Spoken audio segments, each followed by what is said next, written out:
Zali Maître Tino, en la Cape Town, à Bandi et Belé Baili Rondo. Kombo nangai Etienne Chimbaramba. Puis kombo nanga Mama Sharufa Oramba. Kombo nangai Roger, naza na Cape Town. On a ni maman. Mama Lolo. Kombo nanga Maître Fafa Kilo ya Mombele Mbatable. Maître Nada donc. Kombo nanga Fagi Bukasa. Fagi Bukasa wa. Na ndima ite ke ngala roya lelo le la petit nanga ko Arsena pire petit nanga. Alors pour Nanda, revanche si revanche. Famille Kabouya, il faut me venger moi na bino. Depuis que devant l'île en Afrique du Sud, Cape Town, DiCaprio Kabouya za jeune moko azalaka timide, alobaka mingi te aza social. Petit na biso Arsène boyebi kaka na âge ya ba puberté, ba adolescence. Donc moi na nyonso turbulence ezalaka, mais cela ne veut pas dire que à la victime, il y a menace, il y a attaque, il y a qui est dans le parc, il y a mettre. Bicap, revanche, c'est revanche. Il faut que tu aies Nzambe mtapesa kipe nzambe mtazui. Bicap, revanche, c'est revanche. Il faut que tu aies Bicap, revanche, c'est revanche. Il faut que tu aies Nalingi pe na profiter pour na ko informer bino ete Maengani na Politique TV, tozali na ba service ebele tozali ko rendre na bino population congolaise to communauté congolaise ya mokili mobimba. Kasi mingi ya Afrique du Sud, ya Mpumalanga, ya Jobour, ya Deben, ya Port Elizabeth, ya bisika nyonso tout. C'est-à-dire soki ozali na business na yo, osala na business songolo to pakala, to ozana ba activité na yo songolo to pakala. Ozali na posa to salelo publicité. Eleka na chaîne na biso Maengani na Politique TV pamba te tozali na audience bato bayeba business na yo pe bameka koya na business na yo contacter biso numéro na biso eza na se wana contacter direction commerciale ya Maengani na Politique TV bakosolola na yo tokosalelo musala ya qualité tokosalelo musala professionnel avec bolingo pe patriotisme nyonso topesi yo musala na yo. Et soki olingi okende kochango na ba chaîne na yo to bisika songolo to pakala ozali libre. Et soki olingi to banda ko lekisango na ba émission na biso surtout tozo sala pamba te tozali na audience na ko beta sete. Okobenga toujours direction commerciale ya Maengani na Politique TV toko solola et puis makambo ekoleka malamu. Nalingi ko bakisa lisusu boye. Maengani na Politique TV maison à média tozali pe na département o ezali ko couvrir ba événement na bino nyonso tout ezala ba événement ya esengo ezala ba événement ya mawa tozali wana pona ko accompagner bino na kolela na bino na kosepela na bino tozali wana pona ko accompagner bino soki ozali na matanga ke ozana posa to salelo vidéo to film ya matanga mobimba benga biso toujours direction commerciale toko solola toko ya toko salelo musala ya qualité pe toko peso yango soki ozana posa eleka na chaîne YouTube na biso Maengani na Politique TV toko salango me wana ekozala lisolo mususu soki ozali na anniversaire ozali na fête ozali na mariage ozali na biloko nyonso tout ya esengo ke ozana posa etikala na film benga biso tokoya tokosalelo musala ya qualité pe okosepela. Oui, naebi Arsène, naebi famille nae, Mami, DiCaprio donc wana pena ba bureau quoi. Ba baboma ki est-ce que oyebi pe bango po baza ba congolais pe. Ya naebi bango, naebi papa Eli, naebi papa Martin donc famille. Donc famille vraiment. Famille na famille de babomani. Donc mambo ezaka pasi ya. Papa, diaspora ezalaka te na mboko. Diaspora ni. Diaspora ezalaka te. Communauté ezate monde tokutani boye. Ça c'est la communauté. Ce que to sisi ya mwana zongi communauté kufi diaspora ezalaka te. Ba obabeti baza ba kamada yana yi. Ezi problème. Elo kwa pele kinanga masanga pe bakobeta yi. Ube mwana nanga masanga nanga kobeta yi. Izaka pasi. Oye komi Isa pasi makasi. Publier lobby, il faut que les lacana batu là. Nous sommes de cœur avec eux, toujours les lacana leki. Ou atiki biso na ba condition moko. Il est parti à fleur d'âge, à un avenir moulaï. mais vie soki kaka boye nzambe mutapesaki mpe nzambe mutazwi. Bicap revanche sur revanche. Ten fo chaka na se, fo chaka na se.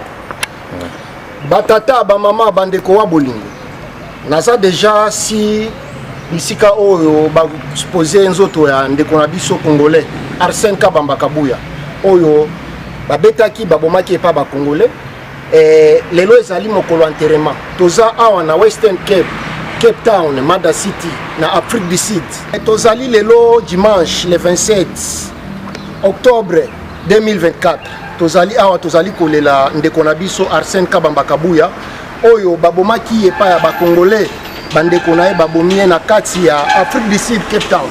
Alors bolandaki ba interview nyonso tout tosalaki. Bonjour famille. Boni okoya to pousa pardon kozwa à pied levé na banzi oyo ezali bisiko tokolela ndeko na biso oyo babomaki epa bandeko na biso nini okolo basiri yango. Revanche sur revanche. Revanche sur revanche. Nous allons mettre Tino en la Cape Town, à Bandi et Belé, Baïdi, Londo. Il y a vraiment le long à l'andimaïté qui est dans la royale et l'eau et la petite nanga. Pour Arsène, la pire petit nanga. Alors, pour Nanga, revanche sur revanche. Famille Kabouya, il faut venger les moi la bino. Pour nga na auto kunda moi na nga pe ba bomi na mbeli semaine prochaine et semaine passée pardon. Alors mon thème na ngeza vraiment renseigné. Ko ya remona ko la petite pa na ngeza la nga bien te. Bicap revanche sur revanche. Ezali pas si peu mawa mais concerne nos opesa na diaspora congolaise ezala ya Afrique ya Europe to Amérique. Est-ce que d'abord un la diaspora. Toza la diaspora te. Tolobaka na sima batu. Il est temps le diaspora à soi relève, soi-disant diaspora. Qui diaspora ça na bamatanga ou bien na ba fête. Non, il est temps. Ce sont des épreuves au diaspora qu'on sait quelque chose. Alors pour l'anga pendant la diaspora de l'Afrique du Sud. Netinga ndamoko diaspora, s'il y a un problème, je dois traiter ça de ma façon. C'est ça. Merci mingi to ozota belete ozana zelozo tambusa. Lobani na suka ko loba et puis mbote na ba bio. En tout cas, na ba onyo so ba ebi maître Tino, bolimbisanga, bo toujours bandeko na tant suna lobi mabe. Mbote na bino tozali na salle tozela nzoto ya lekeya to lela elongo po babilela na ba o bazolela. Mais soi-disant diaspora, il faut faire quelque chose. Please. Merci mingi. Ah tozana wapi? Tozana mboka nini? Awa toza précisément na Cape Town na Afrique du Sud. Toyo le la ligue na biso la Catholic Church na Station Road. Donc tozali awa po na le la ligue na biso. Merci mingi maître. To sepeli ko pesa biso interview. Merci mingi. Tozali na ndeko na biso moko awa akota pe aloba. Bonjour papa, koko tanakati. Bonjour. Kombo na onani? Kombo na ngai Etienne Chimbalanga. Mwana mboka Etienne Chimbalanga okoloba nini na bandeko bazotala biso par rapport ya événement ya mabe tozana ngo oyo moko na biso babomi pa ya bandeko na biso bakongolo.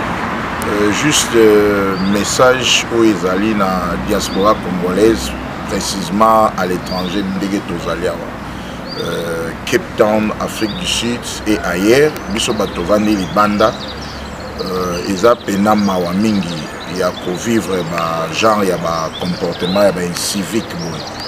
Donc peut-être tokanisa ki so to katisi frontière to bimimboka to ko changer moi ba lignée to na ba éducation o to kutiawa to ko la civiliser lokola ba msusu bazaki civiliser te na mboka.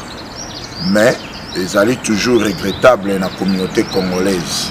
To yebité il faut qu'on renforcer civisme na kati ya communauté congolaise baena no ba s'intégrer na moralité.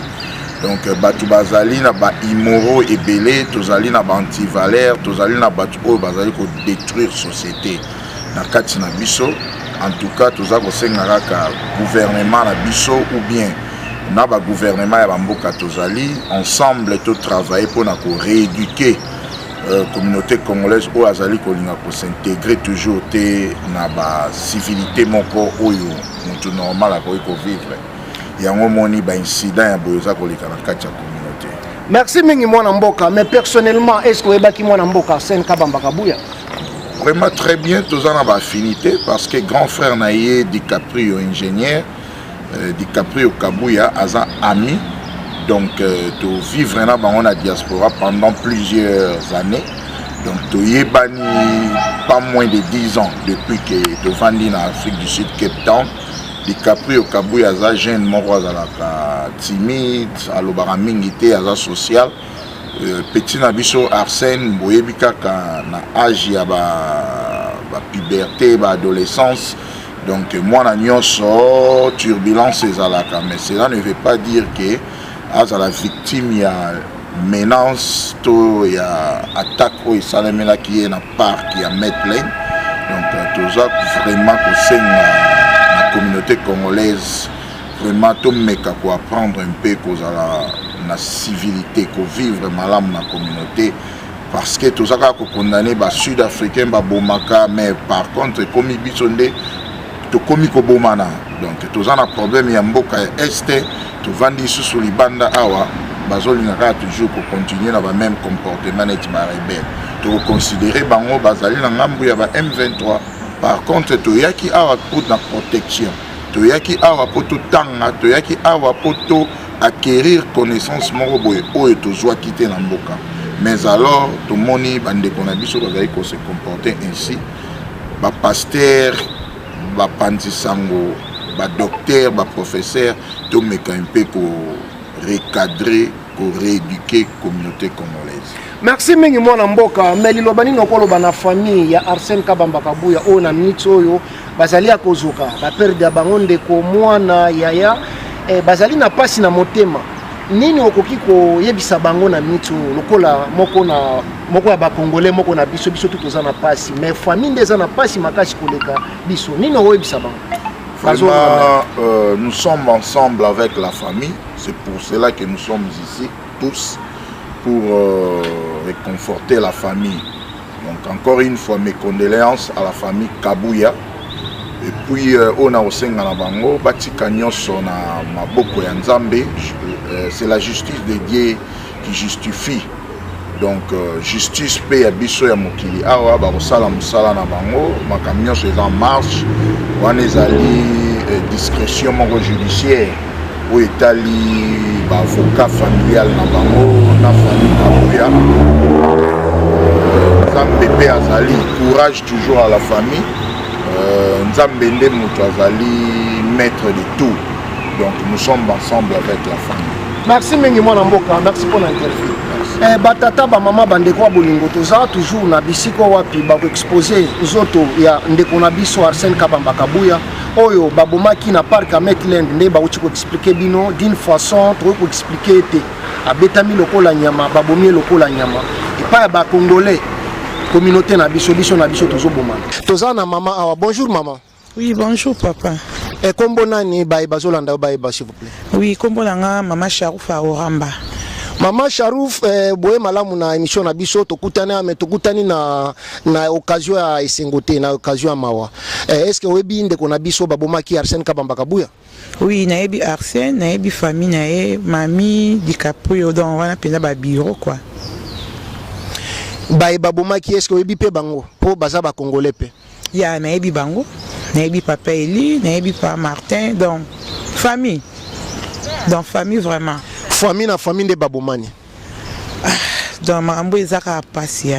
Donc eza pasi ya lobango ya bandelango. Non pour nanga ezaka ki to lingana. Surtout bino ba congolais pour nga vraiment congolais te ngazanga ngolaise ba yebi. Donc on a rolo ba ki pona biso nyonso donc namboka mpa donc to lingana. Donc eloko esali vraiment pasi ya pasi makasi donc eza pasi mwe ko bunga na mitema te jamais. Lobani nokolo bana famille na ye mama na ye bandeko na ye ndengo ibi bango bao bazana Kinshasa pasi baza nango na motema ko bakende kuna bango babumi pa bandeko na bango pe bakongole okoloba na bango nini? Bon, comment na koloba ke nayebi ke na ba mama famille nyonso eza na Congo na ba o baza ba DiCaprio mami donc na opesaka ba mes condoléances courage ebele nayebi ke eza pasi po mamuso eza rappelé ke bakobeta yo so nzamba lingaki obika ozala donc esami tolobaka eza mama nzambe emona bana ayebi poigner sami boy donc balela na bonzambe nzamba console mitema na bango on est ensemble. So conseil nino kopesa na diaspora congolaise na mokili mobimba diaspora ya Amérique ya Afrique ya Europe o baza ko se comporter na ba comportement mabiboui conseil nino kopesa bango? Bon conseil na kopesa ezaka ke touti mboka moko toyena bamboka mopaya tokuta fa toza soudé toza famille o ezake ngana kokite o atenga loboko o ezake ngana kweya tombolinga mais so ezaka ke biso na biso place muninga kweyi toza na kotola ko bunda donc ko yina na jalousie za makasi na mutema donc to bondia vraiment nzamba sunga toza bon moko partout o toza na monde entier place nyonso Congola zali RDC Congo Brazza whatever ta ato vivre na Afrique mambo esa mela biso na mona yango po bangolete na mona yango po ba Nigerete donc baza bon moko mais biso nde vraiment papa ki mutin mabe na ebite so nzamba démon ngala ka na ba congolais ona ko lobaka yango donc to lingana voilà. Merci mingi mama, merci mingi pona kopesa biso interview. Mbote lisusu bandeko toza toujours awa na kati ya communauté congolaise tozolela Arsène Kabamba Kabuya oyo akufi na ba circonstances oboyebi. Mbote mwana mboka. Mbote ndeko journaliste. Kombo na nani mpo ba bazolanda yo baeba yo. Kombo na ngai Roger naza na Cape Town. Mwana mboka Roger ozawa na Cape Town tozali awa na sangwa mawa tosangani apo na esengo te kasi pona mawa est-ce que webaki ndeko oyo toyekolela lelo Arsène Kabamba Kabuya? Arsène Kabamba Kabuya wana zalaki leki na yebaki dès les premiers jours na ye ya kokomaka na Cape Town na yebaki na jour donc na ndimaki ekoki kozala te ba une semaine akomi na mboko ngani na ye koyeba ye n'avait écouté que ya DiCaprio après quelques jours na ko DiCaprio présenté ngai leki le quoi bozana mettre na leki bozala kana ye ndia on tala na leki na biso na ba ndenge na ye nyonso na ba ndenge na ye nyonso na ba qualité ba défaut na ye na zalaki na ye leki ngana zolela même moi miso ibale zo bi matin na kati je suis en train de pleurer azolela ilobani nokolo bana famille eza ko zoka na minute ndenge kaka pe biblique lobby il faut que les lakana batu baza ko lela nous sommes de cœur avec eux toujours les lakaka leki ou atiki biso na ba condition moko il est parti à fleur d'âge azana na avenir moulayi mais vie soki kaka boye nzambe mtapesa ki pe nzambe mtazui conseil ni nozo pesa na biso diaspora congolaise auto tikali ya monde mobima mingi ya South Africa conseil ni nozo pesa par rapport à ba comportement ya mabe tozo afficher. OK, conseil na kolo bana diaspora congolaise surtout auto en Afrique du Sud tozo conscience total baninga musu ba communauté mususu oyo des environnantes na biso ba Camerounais ba Nigeria comment ils évoluent na mboka oyo biso toza toujours en séparation. Bisika ba Congolais bazali yebake ezaka isika matongi kozala isika oyo end up na bitumba isika oyo nakoya kolakisa chemise na sombaki autant o ba communauté musu ezali kitamba zo kuta na bazo sangisa mwa mayele ba yamba pe bandeko bazo uta libanda oyo bazo kota ba ope bazana posa kisi ba lembi to ba kisi ba jupe o ba yeko luka bazonga donc bazo s'entraider souci nanga munene za na communauté congolaise sur ko batali loba moko biso nyonso dans toutes circonstances et kozala bien au lieu que to zala tala ndiki mo zo ko ya biso na semaine oyo kaka semaine to leli combien de ko to kundi combien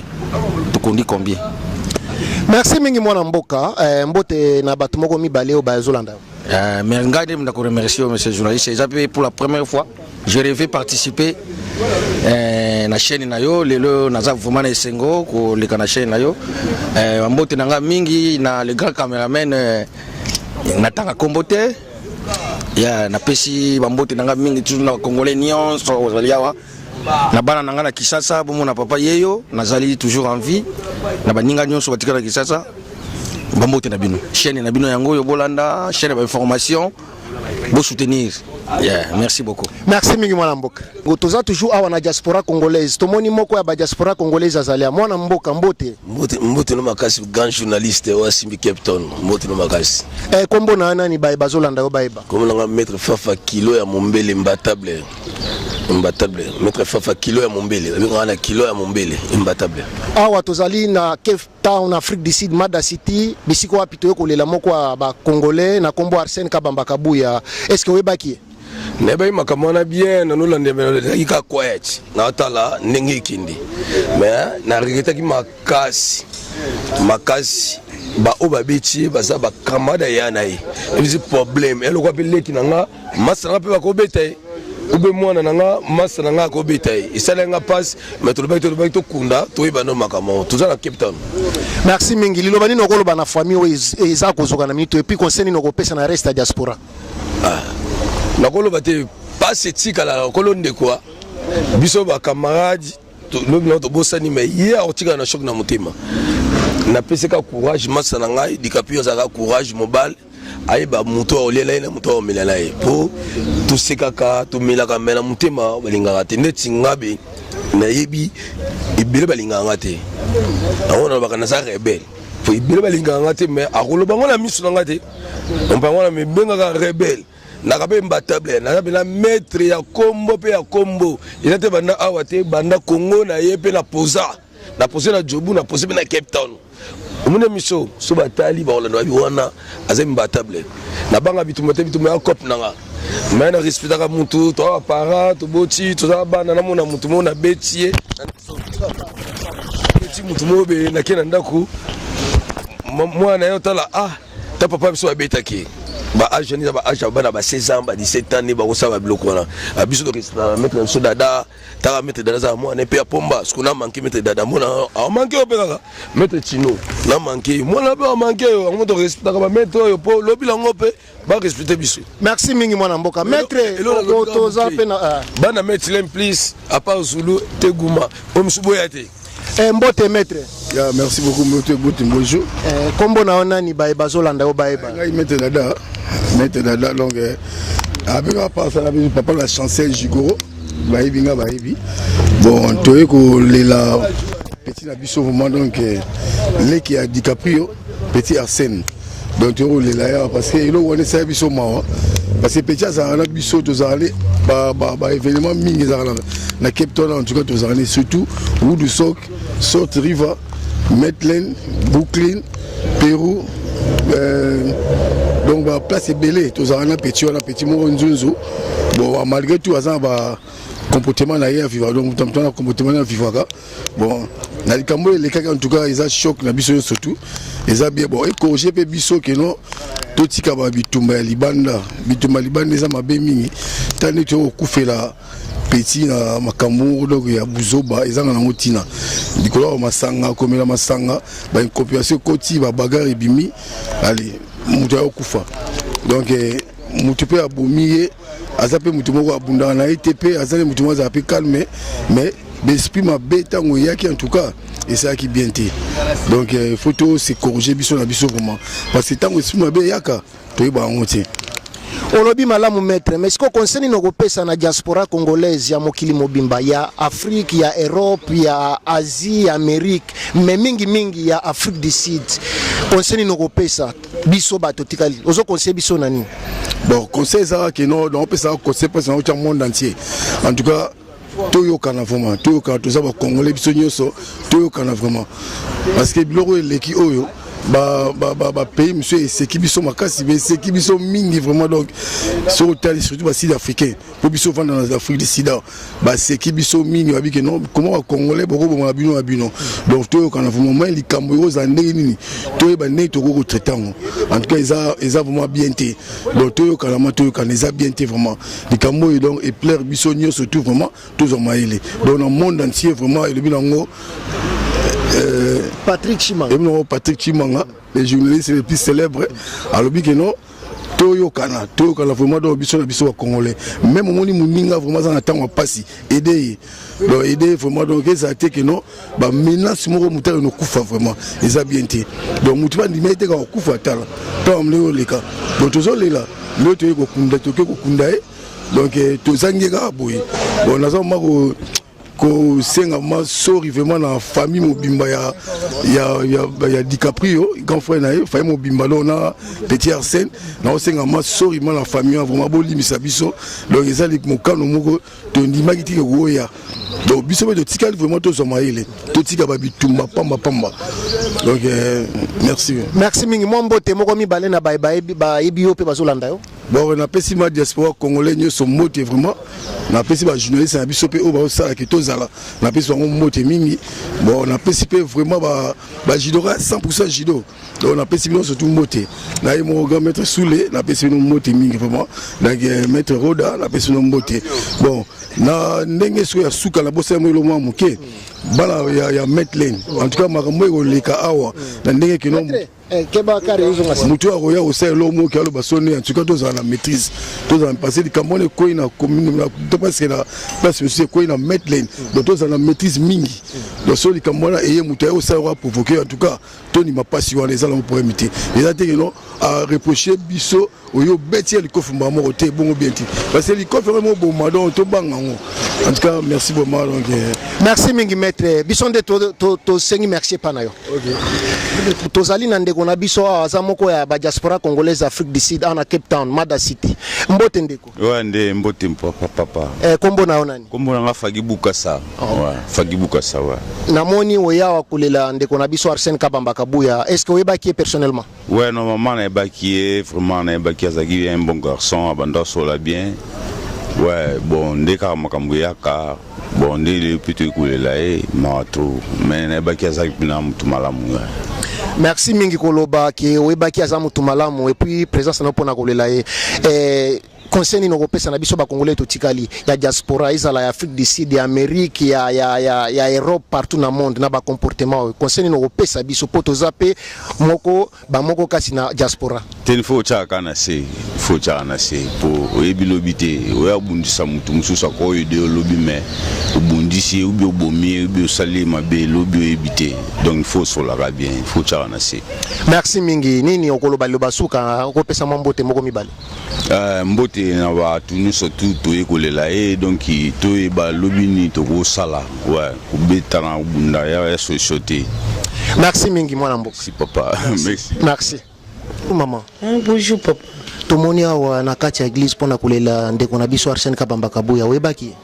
En tout cas naibaki ete ata na nzela pe na tikala yo mona ete nalandi kaka sœur na ngai mami ya na ye nde nalandi mais ezaka pasi oyo ekomi eza pasi makasi ezalaka mieux kutu koyebaki moto abelaki azalaki na hôpital bozokende kotala ye wana ndenge mosusu mais oyo koyoka brusquement oyo babetaki ye nde akufi eza pasi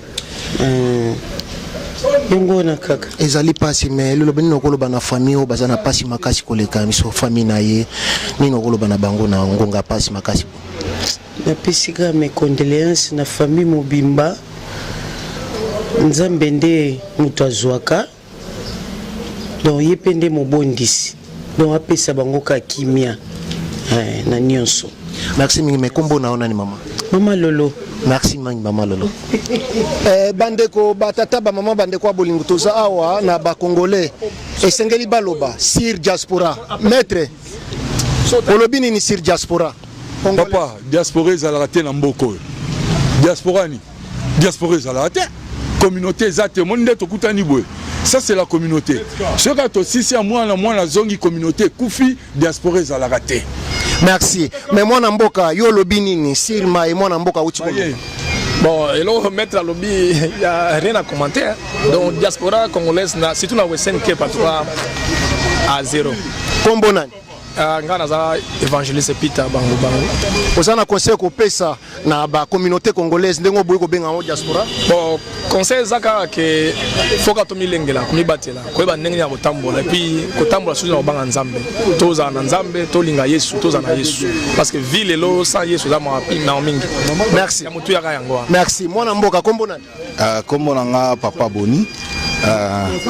vraiment eloko nga na kokobakisa na oyo papa Peter oti koloba eza ke communauté na biso totambola na kobanga nzambe omoni mboka oyo nde toye na mboka oyo soko olingi ovanda tambola ye na mboka toremarke ke bato mingi baokufa ezaka bagene oyo bazodepase meme ataka 40 eza vraiment mpasi communauté toyoka kokunda baleki na biso vraiment oyo ntango mosusu avenir eza molai likolo makambo ya mike tozoperdre mwa bandeko vraiment eza mpasi. Merci mingi mwana mboka na banzi nalingi mpe na profite mpona koinforme bino ete mayangani na Politique TV tozali na baservice ebele tozali korendre na bino population congolaise to communauté congolaise ya mokili mobimba kasi mingi ya Afrique du Sud ya Mpumalanga ya Jobour ya Deben ya Port Elizabeth ya bisika nyonso tout c'est-à-dire soki ozali na business na yo osalaka business songolo to pakala to ozana ba activité na yo songolo to pakala ozali na posa to salelo publicité eleka na chaîne na biso mayanga na Politique TV pamba te tozali na audience bato bayeba business na yo pe bameka koya na business na yo contacter biso numéro na biso eza na se wana contacter direction commerciale ya mayanga na Politique TV bakosolola na yo tokosalelo musala ya qualité tokosalelo musala professionnel avec bolingo pe patriotisme nyonso topesi yo musala na yo et soki olingi okende kochango na ba chaîne na yo to bisika songolo to pakala ozali libre et soki olingi to banda ko lekisango na ba émission na biso surtout tozo sala pamba te tozali na audience na ko beta sete okobenga toujours direction commerciale ya mayanga na Politique TV toko solola et puis makambo ekoleka malamu wana ezali point ya liboso ko ya mibale na lingi ko bakisa lisusu boye mayanga na Politique TV maison média tozali pe na département o ezali ko couvrir ba événement na bino nyonso tout ezala ba événement ya esengo ezala ba événement ya mawa tozali wana pona ko accompagner bino na kolela na bino na kosepela na bino tozali wana pona ko accompagner bino soki ozali na matanga ke ozana posa to salelo vidéo to film ya matanga mobimba benga biso toujours direction commerciale toko solola toko ya toko salelo musala ya qualité pe toko peso yango soki ozana posa eleka na chaîne YouTube na biso mayanga na Politique TV toko salango me wana kozala lisolo mususu soki ozali na anniversaire ozali na fête ozali na mariage ozali na biloko nyonso tout ya esengo ke ozana posa etikala na film benga biso tokoya tokosalelo musala ya qualité pe okosepela ndenge na lobaki soki ozana posa eleka na chaîne na biso tokosala bongo me wana kozala lisolo mususu na banzi yete pona lelo na suki awa ezali ba service ya liboso ona elibino pona ko expliquer bino po boyeba ete mayanga na Politique TV et awa pona ko servir bino. Merci mingi pona bolingo na bino poko bana ko s'abonner na chaîne YouTube na biso bo partager ba émission na biso bo like biso tozali bana misala na bino. Nazali Patrick Chimanga tata ya mayanga ni mwana ya mama Christine Kalanga